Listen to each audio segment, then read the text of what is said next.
this week, a few things get buzzing around my head. One is foil assists, and I'm kind of grouping foil assists as like jet skis, foil drives, e-foils, these new toe boogies, and how they're impacting lineups all around the world.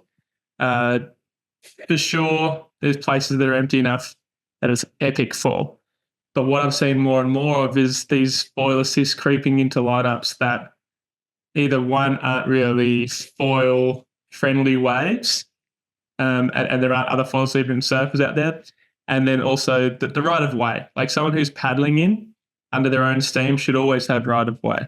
So it's a funny one because especially, toe foiling and the foil drives, there's like this, everyone wants to be getting closer and closer to the pocket of the wave, to be doing more and more, I guess, radical turns. It's becoming more and more like surfing basically. And I think it's just not the right thing. Like if you're paddling in, I feel like you always should have right of way. But what we're seeing more and more is jet skis towing people in and foil drives towing themselves in and taking more of those quality waves and doing loops and loops and loops, just taking more than their fair share. Look, we saw the same thing with stand-up paddleboards in the surf lineups. It's just what happens. Like people get greedy, they get a bit too. It's too much of a good thing. Feel like they're on the best equipment and getting the most waves, and the other people aren't quite in the right spot. So it's just we got to be careful, because what's going to happen is we're going to be limited by potential laws. A friend of mine was up the coast over the weekend and basically said there was a ranger looking at the spot, and they said they're going to ban foils because it's dangerous with swimmers. And the ranger actually didn't know the distinction between the foil drives and the e-foils and the guys that were paddling in. So the risk is that they're going to ban foiling in some places as a total sport, I guess, rather than just banning the towing foilers or the e-foilers or the foil drive foilers. And I think it'd be a real shame, for that to happen. So we definitely want to be respectful. We want to keep our distance, and just a little bit of common sense. And look, there's some spots that I went out the foil drive yesterday at our local spot, and one of my mates was surfing, and I was steering clear of him, and we were cool. And then there were a few people on the inside, and I always try to stay wide and call people onto the wave. But in hindsight, I probably should have just pulled off the wave and let them paddle on, and then swim out at the back. I was steering at least a good, it seemed like a big distance, but probably it wasn't even 50 meters. So maybe I've even got to be we're all guilty of it, and it's just being aware of it and making sure that we do give space and we respect other people and safety and what it looks like from the beach as well. I also again, basically, as more of these foil assist type things happen, the toe boogies, whipping yourself in, I think they've already been banned in New South Wales, but you can definitely still take. I'd be surprised if people weren't just taking them out anyway in quiet locations where there's no one else around, and that may be the way it ends up. You can only do it where there's places that aren't very well policed, which would be a shame, because if we do it respectfully and give our space, then it's going to be something that can continue to happen. But in places like in city style beaches, like you said in the eastern suburbs, they're just going to ban foiling full stop. And it'll just suck, just means you have to travel to do your thing.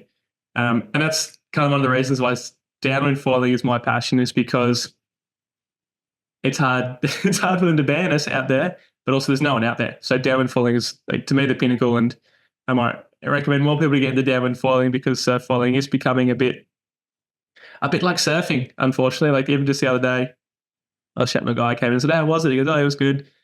No one out," which was awesome. Whereas about 2 years ago, people were looking to foil with other people. So, when we're out there, make sure we're sharing it, and everyone's getting a chip in. And if you're catching lots of waves, just maybe don't be out for as long, because share it. And I know we're all on a schedule, but maybe ride a bigger foil so don't take as many chip in, so you can pump around more. But I don't know, it's just a funny one. But it's beginning to happen. We knew it was going to happen, but I've started to see a few more signs that it is happening. It's becoming more crowded and more losing the froth, and looking for secret spot there, secret spot here, don't tell anyone. And there isn't that sense of community like there was maybe 1 or 2 years ago. The other thing I wanted to talk about was volume for SUP downwind boards. And basically I've been, with my coach Casey, I've been talking to a lot of people and giving advice on, whatever it is, and in terms of, best board for them. And I've kind of created this like sort of sliding scale. I feel like I'm probably somewhere near the bottom of it. So, there's the volume of your board, you convert to your body weight, and that's where you can kind of gauge. So originally I was like almost 1-to-1. So like if I was 83 kilos, I was using an 83 litre board. There's benefits to going more than that. And currently I'm at 125% of my body weight. So if 83 times 1.25 is 103 litres. And that's pretty much what I'm using at the moment. People I'm coaching, one person in particular was using a 120 litre board and they were only 68 kilos. So 120, so 68. So that was basically almost 1.8%. So what was it? 180% of their body weight.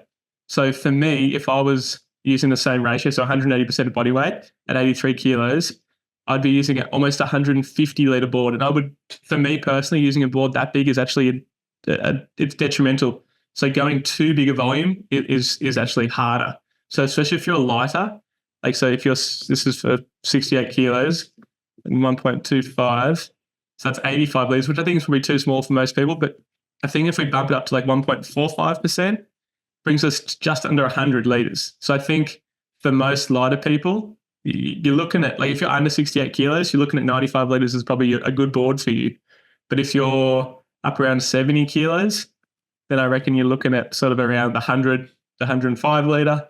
And then if you're 75 kilos, you're looking to like the 100, 105 to 110. And if you're up around 80, you're sort of sliding scaling up towards 116 litres, 120 litres. And if you're 90 kilos, then you're looking at maybe 130 litres. I think at the very most, as long as your balance is half decent. If you're like more of a beginner and your skills aren't really there, I think the most you'd go is sort of 1.5, and that's getting up around 140 litres if you're 90 kilos. And for the heavier guys, you're looking at the 140, 150 litre boards. But that's just what I'm sort of, I guess, playing. Like we're looking at developing the new downward aviator range as well. So we're going to we're working on that now. So we're just playing with the volumes and seeing how it can help or hinder. And basically, what we found is too much volume, you feel every bit of movement of the chop.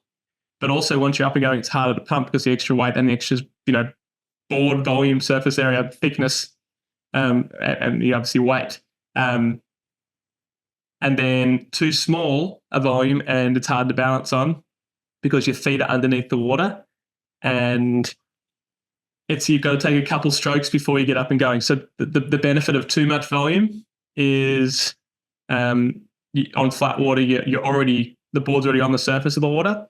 The problem with too low a volume is you're under the water, so you got to kind of paddle and then come up onto the surface and then get going from there. So it takes like 5 to 10 strokes before you're even getting the board moving, so to speak. When you get into bumpy water, the lower volume makes it even harder because it's hard to balance on your board. The board's fully underneath the water. And then going too big, it's too corky, moves all over the place in the messy stuff. So there's this happy medium where you're not sinking underneath the water, you're not floating too high in the water, and you're right in this, I call it the Goldilocks, not too heavy, not too high in volume, not too low in volume. It's just right. So definitely have a look at that. Play with I guess if you're, more in the standard range, look at around 1.35 to 1.4 times your body weight. And if you're heavier, look at sort of 1.4 to 1.5 times your body weight. And if you're pretty advanced, look at sort of 1.2 to 1.3 of your body weight. And that's kind of the range, I think. And it sort of depends on your ability. Obviously, fresh water, you're going to want a little bit more volume, just slightly because there's less buoyancy.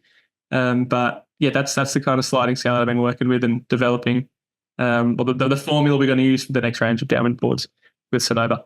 But that's it, I think. That's Thursday Thoughts, a bit to discuss. But I hope everyone had a good one, and I'll speak to you all next week. Catch ya.